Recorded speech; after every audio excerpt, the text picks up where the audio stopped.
All right, so the question that I'm going to answer here is, how do you know that we know how to design a PBL project? Um, well, basically, we reference back to lab, and in lab, we had a video presented to us on problem-based learning that told us it was an instructional method on learning how to learn. It told us that it was a hands-on, minds-on activity that involved active learning and critical thinking skills. So we started off with the driving question that was provided to us: how can I create an original homemade instrument to accurately measure wind speed and direction for 1 month? We took that and then we started off by brainstorming, what issues and topics do we want to investigate while we're trying to address our driving question? Do we want an instrument that's going to measure wind speed for 24 hours a day, or for just for like a 2 hour period, or for a 1 minute period?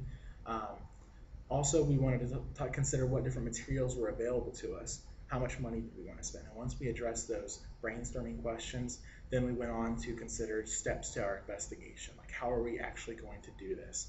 We used consultants that Dr. Crockover, he had us use consultants, and so we had our consultants help us design, and we also had our consultants help us build. I knew someone that would help us design it, and he gave us a lot of things to consider, and we addressed this.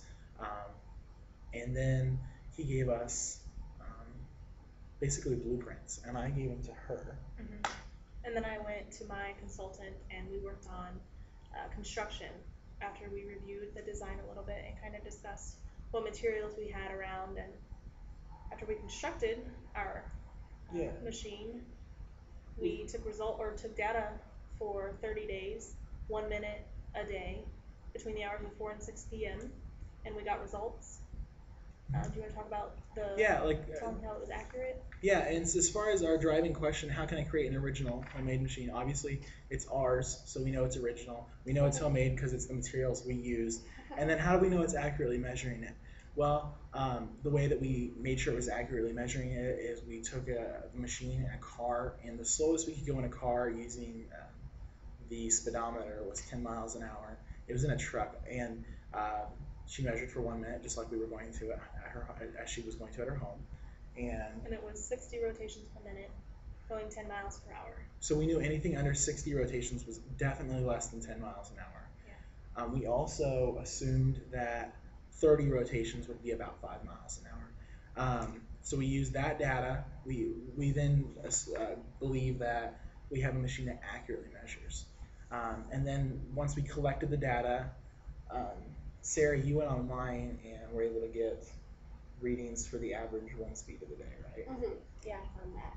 And that website will be posted on our website. Yeah, you'll be able to see where we got those readings.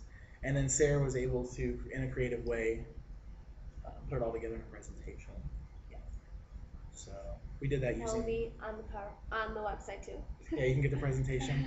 We used the creative tools that we used were avatars, and just like using like a news-based program idea, like skit theme type thing. And basically, that just shows that we were able to successfully do this project because we collected the data, we accomplished our goals, and we were also able to present what we learned.